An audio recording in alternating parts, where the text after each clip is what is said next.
Welcome to Choice Classic Radio. Like us on Facebook, subscribe to us on YouTube, and help keep this show alive by donating at choiceclassicradio.com. For more of your favorite old-time radio shows, join us on our companion podcast, Choice Classic Radio Detectives, where we bring to you tales from the greatest detective shows the golden age of radio had to offer. And now, with 946 episodes, broadcast on CBS Radio from 1940 to 1962, we bring to you Suspense.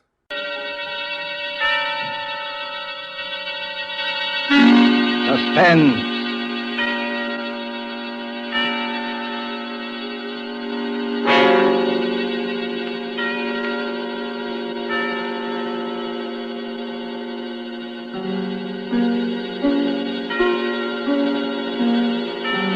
In Black, here again to introduce Columbia's program, Suspense. Heading our starring Hollywood cast this evening is Mr. Paul Lucas, and with him are Miss Heather Angel and Mr. Bramwell Fletcher. Story by John Dixon Carr, dealing with strange, very strange happenings in a London curio shop, and called Mr. Markham, Antique Dealer, is tonight's tale of suspense. If you've been with us on these Tuesday nights, you will know that suspense is compounded of mystery and suspicion and dangerous adventure. In this series are tales calculated to intrigue you, stir your nerves, to offer you a precarious situation, and then withhold the solution until the last possible moment. And so, with the performances of Heather Angel, Bramwell Fletcher, and Paul Lucas as Mr. Markham, Antique Dealer, we again hope to keep you in suspense.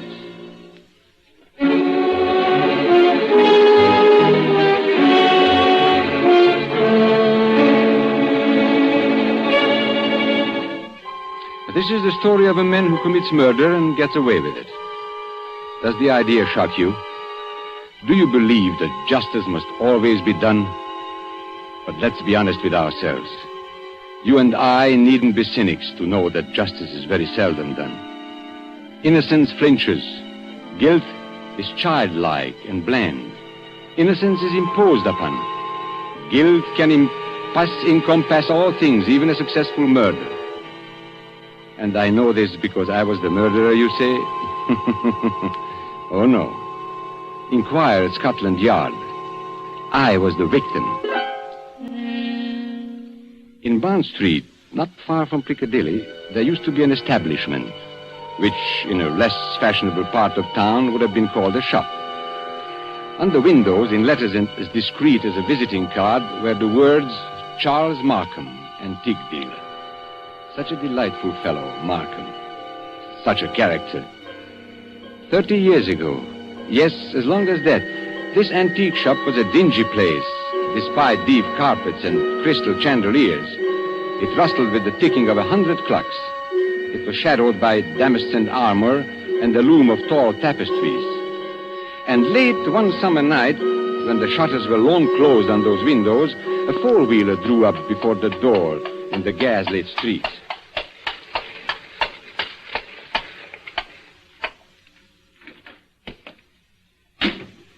That's all, cabby. You needn't wait. Very good, miss. Good night. Good night.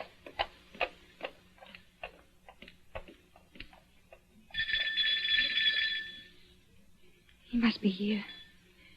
He must be. I won't go back to that place. I'll kill myself first. Oh, look here, old man. You needn't be... Oh, I beg your pardon. And I beg yours. I'm not the person you were expecting, am I? No, madam. As a matter of fact, I was expecting a police officer. A police officer? Oh, merely an old friend who often drops in for a talk and a drink. You are Mr. Markham, aren't you? Yes, my name is Markham. Can I be of any service to you? I want to come in. I want to buy a present for somebody. Now, really, madam, this is hardly the time. Yes, I know it's late, but... It's nearly 1 o'clock, madam. Surely tomorrow morning will be... That'll be too late. This is a special occasion. It's a birthday present. That's it. A birthday present. I've got to deliver it before breakfast. And Sir George Lytle says this is the only place in London to buy antiques. Sir George flatters me. Won't you let me come in? Just for 5 minutes. Well, under the circumstances, madam, I think it might be managed. Now, one moment while I put some lights on. No. Please. That one little light will be enough. But you won't be able to see anything. That doesn't matter. I'll trust to your judgment. Just as you like. This way, madam. What's that? That noise. Oh, you mean the clocks, madam? There are more than 100 clocks in this room. I'm very fond of them. Don't they get on your nerves? Ticking away together like a nightmare? Striking the hours together? They don't strike together, madam. When the hour approaches, you will hear a musical din that lasts for some time. Might I interest you perhaps in a clock? No. I hate them. Now, all the same, this grandfather clock might amuse you. What about it? Observe the signature. Johannes Carver, Londini, Fecit A.D., 1752. You could see better, madam, if you raised that veil. I'll keep my veil down, thanks. Just as you please. But look at the clock. I open the glass face like this. Then I push the second hand forward like this, and... 1 o'clock and all's well. 1 o'clock and all's well. What was that voice? Only the clock, madam, nothing more. The clock spoke. Clever, isn't it? A device of old John Carver, anticipating Mr. Edison's gramophone by more than 100 years. Oh, but you don't like clocks. No. May I ask whether the present is for a lady or a gentleman? It's, for a man. Oh, has he some knowledge of antiques? Yeah. I mean, Furniture, perhaps. Porcelain, bronzes, tapestries, weapons. he might be very much interested in weapons. Then Yes. I imagine his name is Mr. Ronald Gilbert. Now, will you tell me, Miss Ray, why you really came here tonight? So you know who I am. Naturally. You are Miss Judith Ray. And why did you come here? I wanted to see what sort of a man you actually were. Oh, and have you found out? No, but I won't go back to prison. I won't. As you will. But since it's to be a business conference, Miss Ray, and I imagine it is, Yes. well, then suppose we go into my office, here at the back of the shop. Will you precede me? Thank you. Oh, you must excuse the dust covers I've put on the chairs here. I'm leaving for a holiday tomorrow, and the shop will be closed. When I return next week, Miss Ray, I shall expect the amount requested. In cash, of course. But I can't raise 2,000 pounds. You ought to know that. Well, your fiancé could raise the money, I imagine. Ron? Do you think I'd have Ron know where I've been? Or what I've been? It's better than having his father learn it, surely. Now, sit down, Miss Ray. I'd rather stand, thank you. Now, that's a very foolish gesture, but the ladies will do it. They think it gives them dignity and shows the disdain of the poor blackmailer. You see, I make no bones about it. I am a blackmailer. You seem rather proud of yourself. Why not? I am the one person in England, perhaps in the world, who has made it a large-scale business. Congratulations. And what is all life but blackmail? The child says, if you don't give me that, I'll scream. The grown woman says, if you go on behaving like this, I will leave you. Your sex, Miss Ray, are blackmailers from the cradle. You know, Charles Markham, I wonder... Yes? I wonder if anybody's ever hurt you very much. Hurt me? What do you mean? When you talk about the world and people in general, your face goes white under the eyes. You pick up that letter opener from the desk. Not a letter opener, please, Miss Ray. A Medici dagger. 16th century work. It isn't the money that really interests you. I don't understand. You hate the world. You just want to torture people, as you think you've been tortured. Isn't that so? This is a very sharp dagger, Miss Ray. If I throw it down on the desk, it sticks. Like that. Isn't it so, Charles Markham? My motives, Miss Ray, aren't in question. I wonder. Whereas your motives are. Now, let me see. 10 years ago, in 1903, a certain girl called Letty Wilson, your real name, I believe, fell in love with a rather contemptible underworld character named Arthur Akers. Please. No humiliation was too great for her. She worked for him, lied for him, stole for him. I was only 18. I didn't know what I was Now, doing. this girl, for a very shabby theft, was sentenced to 3 years hard labor at Holloway Prison. 5 months later, she escapes from prison and disappears. All these years afterwards, She appears in the West End as Miss Judith Ray, fashionable milliner. Haven't I made up for it? Haven't I? No, For one mistake. After 10 years. it's the way of the world, my dear. I didn't create it. And I'm forgetting the best part of the comedy. This paragon of virtue next falls in love with Mr. Ronald Gilbert, son of Major General Sir Edmund Gilbert. Such a respectable family, too. Stop it, please. Then, shall we say, 2,000 pounds? Suppose I did raise the money. I don't know how, but suppose I did raise it. Well, What guarantee would I have that you wouldn't ask for still more money? I probably shall ask for more money, Miss Ray. But that's my privilege as a blackmailer. Then I'm never going to be free of you. Is that it? Well, frankly, that's it. Unless I kill you, of course. What if I did kill you? People have threatened it before, but they haven't meant it. Maybe I mean it. Well, we can easily test you out. There's a sharp knife stuck in the desk in front of you. I'm going to get up and deliberately turn my back on you. Like this. Be careful, Charles Markham. As a student of human nature, I'm curious. How much will you risk to keep this secret? Have you the courage to kill and risk hanging? Yes, I think I have. What was that?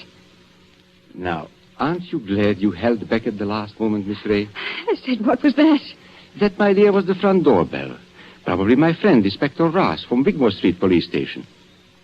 Come in, old man. Come on in. Make yourself comfortable. I'll be with you in a moment. You wanted me to attack you, didn't you? No, I was merely curious. And in any case, Miss Ray, it would be useless to kill me. Useless? Why? Because I shouldn't die. Don't talk rot. Oh, it's quite true. A man in my position must take certain precautions. If you killed me, I should be back to haunt you within half an hour. And I don't happen to be joking. Come in. Now, look here, Markham. Good Lord, Judy. Ron! Mr. Ronald Gilbert, as I live. Ron! What are you doing here? He hasn't got anything against you, has he? Speak up, Mr. Gilbert. Have I? The fact is, Judith, I... Look at him, Miss Ray. See how he changes color and twists his mustache and altogether resembles a boy caught in his mother's gem cupboard. Perfect picture of a gentleman being a gentleman. Look here, Markham. I'm not very clever. You can always make a fool of me when you start talking, so let's stop talking. I brought the money. What money? Oh, merely my fee for keeping quiet about you. So you went to Ron, too. You told him about it. Naturally. If possible, always sell your wares in 2 markets. How much money? Never mind, Judith. I hoped I could do this without your knowing. How much money? 3,000. It's all I could raise. Has he told you who I am? And what I've been? Look here, Judith. Who the devil cares who you are or what you've been? I happen to be in love with you. Never mind. Let's get out of here. Ron, it's no good. He'll only come back for more money. I know that, but what else can we do? Nothing, I'm afraid. Well, what's that knife doing there, stuck in the desk? Nothing dangerous, I assure you. No? Merely a curio. I pick it up like this, I flip it down like this, and pick it up again. Miss Ray was very much interested in the dagger. Now, may I have that envelope with the money, please? There you are. Take it. Thank you.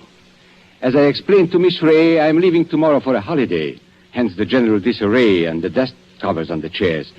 But before my departure, I'm glad we could settle this affair, as you would say, like gentlemen. Before we clear out of here, Markham, there's just one favor I'd like to ask. Well, of course, old man, ask away. This is your job, I suppose. You can't help being what you are, but never again, as long as you live... Well? Never even say the word gentleman. Be careful, Ron. Look at his face. Tell me, Mr. Gilbert, how much money is in this envelope? You heard what I said, 3,000 pounds. Then take it back, my friend. I find we can't strike a bargain after all. What do you mean? Just what I say. Here is your money. You will now oblige me, both you and Miss Ray, by leaving my shop. But what are you going to do?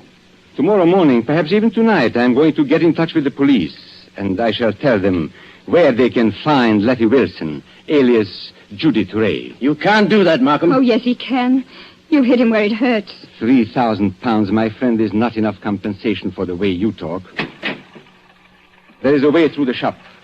Shall I escort you to the front door? No. Oh, so you prefer to stay here and make a fool of yourself? You're not going to tell the police, Markham. I promise you that. And how are you going to stop me? With this. Run! Put that gun away. It's a funny thing, Judith. I felt a bit of a fool, bringing this revolver along. But now I've got a use for it. Oh, yes, I've got a use for it. Oh. Maybe the best thing would be to go into the street now and call a policeman. You'll never get into the street, Markham. Are you following me into the shop? Yes. So both of you, it appears, came here under false pretenses. You said you wanted to pay me some money. The money's still here, but you've lost your chance to get it. And our dear Judith said she wanted to buy a present for you. I showed her this grandfather clock here, this talking clock. Don't go a step beyond that clock, Markham. I warn you. Nonsense, old man. You wouldn't dare shoot. Wouldn't I? No, and I'll call your bluff. 1 step. 2 steps. I know your whole silly tribe, my friend. You wouldn't risk it. No, you wouldn't. What's happening to me? Don't try and grab onto the clock, Markham. It won't save you. You wouldn't risk your life. You wouldn't risk your family position. You wouldn't. 1:15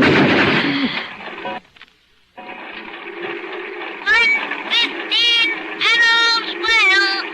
1:15 and all's well. I had to do it, Judith. Don't you see? I had to do it. Did you... Is he... Oh, yes. Yes, he's done for. I tell you, I had to do it. Shh, keep your voice down. Why? That shot sounded like the crack of doom. I wonder if anybody in the street heard it. You mean the police? Yes, Ron. What in heaven's name are we going to do? Steady, steady. We'll find a way out. Maybe he's not dead, Ron. Go and look at him. He's dead, all right. Please, Ron. Go and look at him. Well? Shot through the heart. The bullet went clean through him and smashed the face of the grandfather clock. That's all I can see in this dim light. This isn't happening to us. It can't be I've happening. got to think, but it's hard to think. You see, Judith, I'm not in a rage any longer. I'm just numb and a little bit scared. You're not going to give yourself up. And have this whole thing made public? Not likely. Wait a minute. There may be a way out. What way? He said he was going for a holiday. Remember? Well, suppose he did. That gives us time. It means his absence won't be noticed. The shop will be closed. Nobody will come here for days. And certainly nobody will come here tonight. And... What's that? The police officer. I forgot the police officer. What police officer? A friend of Markham's. Inspector somebody or other from Wigmore Street. He's inspected here tonight. Then we're finished. No, Ronnie. We're not finished. He can't see anything out there. The shutters are down and the door's covered. Could you pick Markham up and carry him? Yes, I could. Why? There must be a back way out of the shop, probably in the office. Hurry, Ron. I don't like to touch him. Hurry, Ron, please. He's as heavy as a sack of meal. He seems to be looking straight at me. I know. Everything here seems to have eyes and move a little in the shadow. Didn't you see the expression in Markham's eyes just before you... No, I didn't. He seemed to be looking behind us, or beyond us. I don't know how to describe it. And he said something, too, that scared me. He said he couldn't die. He said... Close the door, quick. This police officer, Judith, he can't get into the shop, can he? Of course he can. The front door isn't locked. That's true. What's wrong with me, Judith? I came in there that way myself. And there's no time to lock the front door now. Our only hope is through the back way. I thought I'd seen a back door and... Ah, there it is. Just a minute. I've killed a man. That means I'm a murderer. A fraction of a second. One tick of a clock in there. And you change from an ordinary happy person into what I... Well, Judith, well? I'm sorry, Ron. The door's locked. Isn't there a key? No. Maybe in his pockets on a key ring. There isn't time, Ron. I think I heard the front door open. Our visitor's coming in. I've got it. The dust covers. What? Those white cloths that fit over the chairs. Look at them. What on earth are you talking about? We used to play a game when we were kids. Somebody sits in a big chair. You know, you fit the dust cover over him and nobody can tell he's sitting there. Don't you see, Judith? That's how we can hide Markham's body. It might work if there's time. There's got to be time. Take the big cover off that chair, the wing chair. All right. Maybe there's a chance. I'll fit him into it. Arms along the chair arms. Feet push back. Now, put the cover back again and pull it round down his feet. Don't let it touch his chest. The blood will show through. There, that's got it. You can't see anything now, can you? No, but, Ron, Well, what did you do with the gun? the gun. The gun you shot Markham with. Oh, Judith, I put it down on the floor when I picked up his body. Out in the other room? Yes, I'm afraid so. And it's too late now, Judith. The police are here. What are you going to say? I don't know. Trust your wits and try and brazen it out. Yes? Come in. Good evening, Miss Ray. And good evening, Mr. Gilbert. Charles Markham? You're Charles Markham? Correct, Miss Ray. But why should that surprise you? Why do you look as though you were seeing a ghost? Because we are seeing a ghost. If you're Charles Markham, whose body is... Judith, be careful. Body, Miss Ray. Did you say body? Miss Ray's upset. She doesn't know what she's talking about. If you killed me, I should be back to haunt you within half an hour. That's what he said. I tell you, Miss Ray isn't herself. She had bad news today. A relative of hers died. I've been trying to make her feel better. Indeed. Do you think it would make her feel better to bring her here? I don't understand. My dear sir, you are very welcome. But the situation is surely a little odd. I come in here and find you two looking as guilty as a pair of murderers in my private office in the middle of the night. There's nothing odd about that. I wanted to buy Judith something. At 1 o'clock in the morning? Yes. Why not? Well, may I ask how you managed to get in? The front door was open. We just walked in.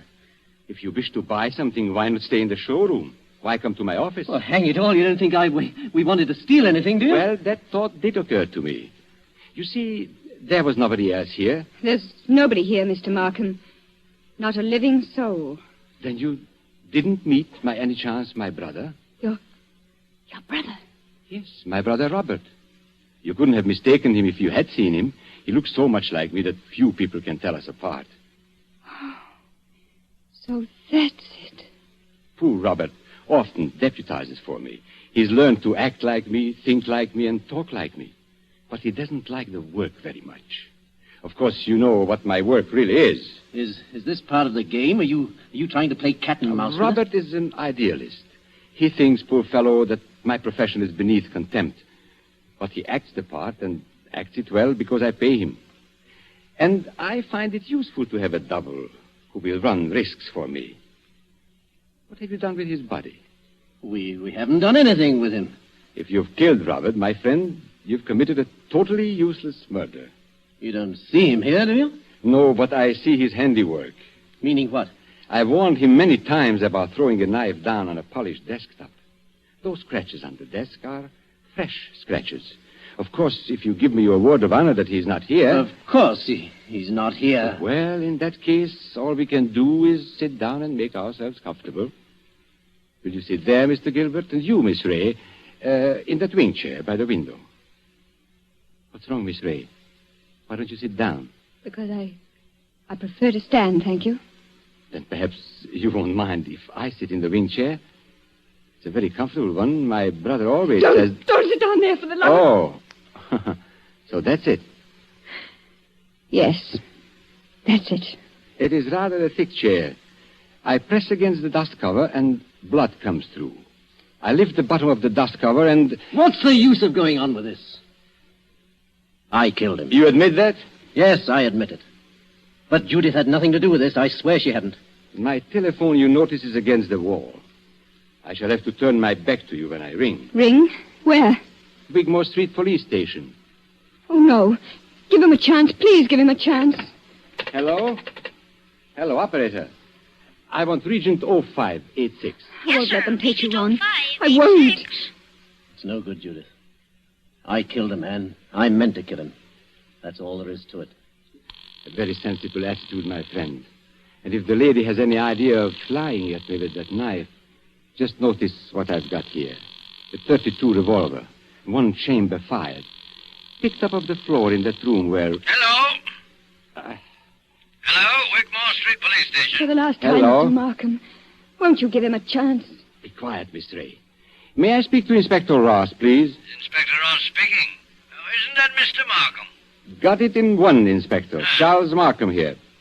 I understand you were going to drop in and see me tonight. I intended to, Mr. Markham, but I'm afraid I can't make it now. Oh, Why not? Anything wrong? Oh, no robbery in Davies Street, but it's likely to be a long job. Sorry I can't get there. Well, that's perfectly all right, Inspector, because actually I rang up to make sure you wouldn't come here tonight. You see, I've got a lot of work to do, and I'm leaving for Eastbourne early tomorrow morning. Let's make it some other time, shall we? Oh, glad to, Mr. Markham.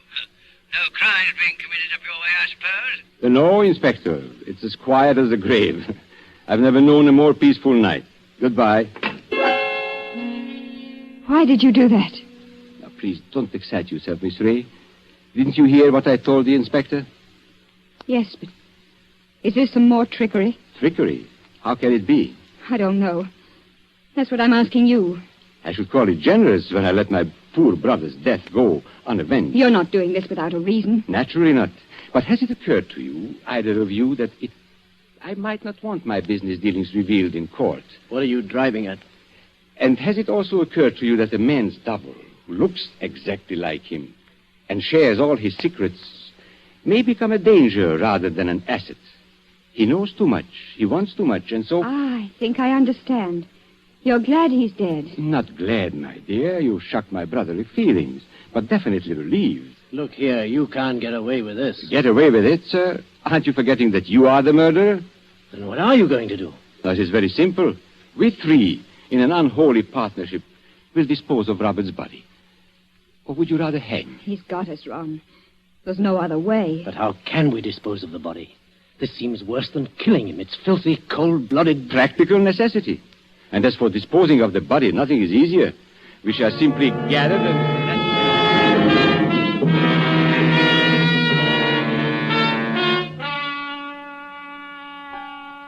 And so, as I said before, this is the story of a man who commits murder and gets away with it. Now, Ronald Gilbert looks back across the years and is still firmly convinced of his own guilt. But, of course, Gilbert never shot anybody. I was the man who committed the murder. Don't you remember? The bullet that killed my brother is supposed to have passed through his body and smashed the face of the grandfather clock. But that's an impossibility. The face of a grandfather clock is much higher than the heart of a man. You see, 2 shots were fired at the very same instant. Gilbert missed and smashed the clock face. I fired from the door of the office and did not miss. That was why my brother looked past those 2. I went out by the back door, locked it, and reappeared at the front afterwards. It was not Robert Markham who died. I am Robert Markham. It was Charles who died that night. And I killed him to stop forever the wholesale blackmail that was poisoning the lives and blasting the hearts of 1,000 half-crazed people. His records I destroyed, his correspondence I burned. He is dead and gone. I have assumed his name and identity ever since. I committed a murder. And yet, if you sat on a jury, dare you say that you would condemn me? Come now. Would you?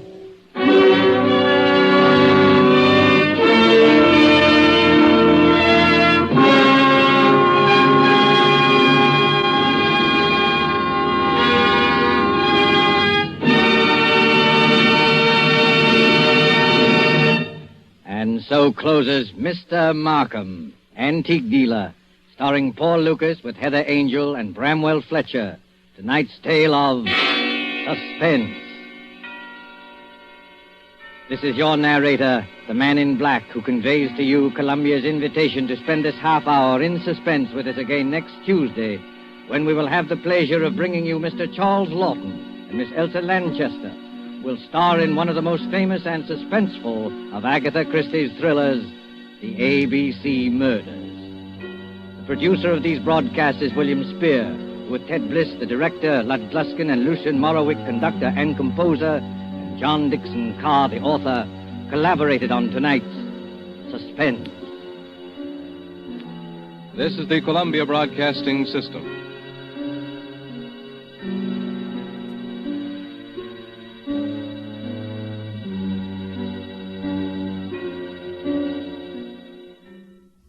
That concludes today's episode. We'd like to thank you and remind you to donate at choiceclassicradio.com. Remember, your donations make episodes like this possible.